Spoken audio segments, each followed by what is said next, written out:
बिस्मिल्लाहिर्रहमानिर्रहीम। अस्सलाम वालेकुम नाज़रीन, आप यूट्यूब चैनल देख रहे हैं, मैं इमरान खान हूं। देखिए जनाब के पंजाब हुकूमत ने सूबे के तमाम सरकारी अस्पतालों में जो सेहत सहूलत प्रोग्राम का बाज़ाब्ता खात्मा कर दिया।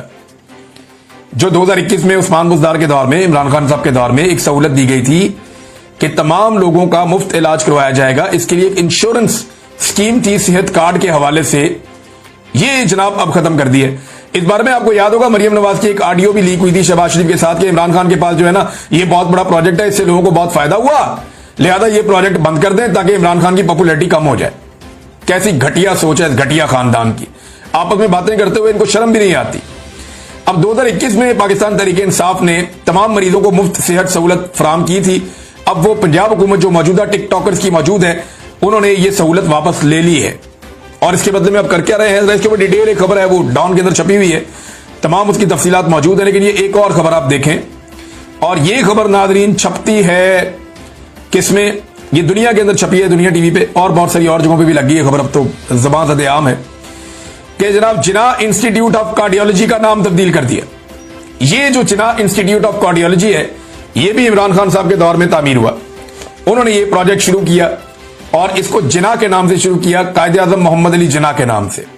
बुज़दार साहब के दौर में इसका आगाज हो गया था, उस्मान बुज़दार के दौर में। इमरान खान साहब तब वज़ीर आज़म थे, उनकी अप्रूवल से ये बन रहा था।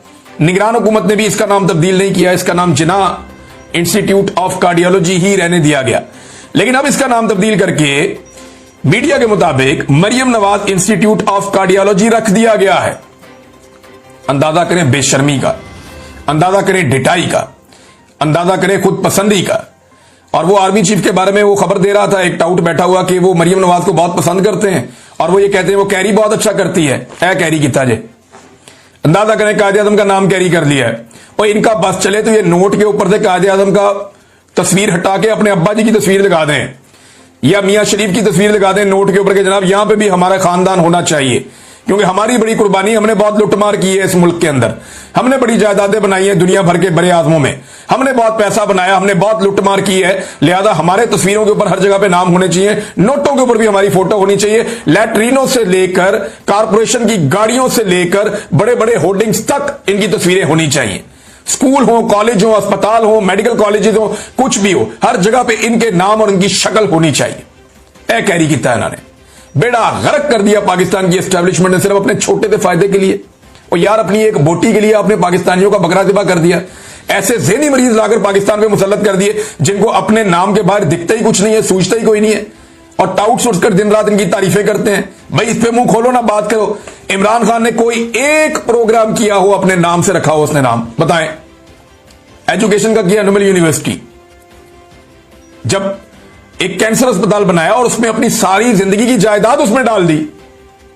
सबसे बड़ा डोनर इमरान खान खुद बना, सारा कुछ उसने अपना शौकत खानम के नाम किया, और वो अपनी शौकत खानम अपनी वालदा के नाम के ऊपर उसने बनाया और पहले नाम रखा, बाद में लोगों से पैसा मांगा और डोनेशन के साथ किया। कोई सरकारी पैसा खर्च नहीं हुआ इसके ऊपर। जमीन आसमान का फर्क है इनकी सोच के अंदर। ऐसी घटिया सोच के लोग जो है वो एस्टैब्लिशमेंट को पसंद आते हैं और वो इन लोगों के साथ काम करके खुश रहते हैं कि ये जूते पॉलिश भी करते हैं और खुद पसंदी का भी शिकार हैं, और ये ज़हनी मरीज हैं और नरगसियत का शिकार है, पागलपन के इनको दौरे पड़ते हैं। लिहाजा ये बंदे पे सूट करते हैं। नॉर्मल आदमी, पढ़ा लिखा आदमी, समझदार आदमी, वो इन्हें सूट ही नहीं करता। नाज़रीन अब एक और खबर है, और ये भी अफसोसनाक खबर है, डॉक्टर आफिया सिद्दीकी वाला मामला। ये जब अपोजिशन में होते हैं तब बड़ी छलांगे मारते हैं, सारी पॉलिटिकल पार्टी भी ये करती हैं, लेकिन डॉक्टर आफिया सिद्दीकी वाले मामले में पाकिस्तान की हुकूमत बिलाखिर पीछे हट गई है और उन्होंने फरीक बनने से इनकार कर दिया है। सेनेटर मुश्ताक अहमद खान साहब इस पर सबसे ज्यादा आवाज उठाते हैं, तो उन्हीं को मैं मेंशन करूंगा। वो ये कहते हैं जी कि डॉक्टर आफिया सिद्दीकी रिहाई केस में शहबाज शरीफ, हुकूमत और इसके सरपरस्तों का शर्मनाक रवैया। डॉक्टर आफिया सिद्दीकी की सेहत और वतन वापसी से मुतालिक दरखास्त पर समाअत। हुकूमत का अमरीकी अदालत में आफिया सिद्दीकी केस में अदालती मावनत और फरीक बनने से इनकार। यानी वहां पे जाके ये अदालत में एक फरीक तो बन सकते हैं ना जनाब, हमारी लड़की है छोड़ दें, हमारी खातून है, हमारी बेटी है पाकिस्तान की, इनको छोड़ दें आप, जो हो गया सो हो गया। इतनी लंबी सजा उनको दे दी है, कई सालों से वो जेल के अंदर पड़ी हुई है, वहां पे उनके साथ वहां पे जुल्म और ज्यादती हो रही है, लोग सरापा एहतजाज है, लेकिन हुकूमत कहती है जी हमने फरीक बनना ही नहीं है, और वजूहात भी बताने से इनकार कर दिया। हमने फरीक भी नहीं बनना, हमने इसकी वजूहात भी नहीं बतानी। अंदाजा करें भाई इनसे क्या तवक्को की जा सकती है? क्या मारंग बलोच के साथ ये अच्छा रवैया कर रहे हैं? क्या सरम जावेद के साथ ये अच्छा रवैया कर रहे हैं? वो तो हाई कोर्ट से फिर दोबारा उनकी जमानत हो गई। मियां अली अशफाक शाबाश के मुस्तहिक है, उन्होंने बड़ी मेहनत की है दोबारा इस केस के ऊपर, अभी जमानत हुई है, देखते हैं रिहाई कैसे होती है, और रिहाई हो जाए तो बहुत अच्छी बात है। डॉक्टर यास्मीन राशिद के साथ इन्होंने क्या रवैया किया, इमरान खान की एहलिया के साथ इन्होंने क्या रवैया किया? इन्होंने तो पाकिस्तान के अंदर खवातीन को निशाने इबरत बनाया है। तो ये आफिया सिद्दीकी के लिए अमेरिका में जाके केस लड़ेंगे, इनसे उम्मीद रखना ही फजूल है। ये माफिया की हुकूमत है और एस्टेब्लिशमेंट जो है वो इनकी सरपरस्ती कर रही है। बगैर वजूहात के कोई फैसला नहीं किया जाता, ये आईनी अदालत है। ये नहीं हो सकता कि कोई अदालत में आकर कह दे कि जनाब वजूहात हमने नहीं बतानी। आइंदा समात पर वजूहात से मुतालिक अदालत को आगाह किया जाए, ये अदालत ने अब हदायत कर दी है।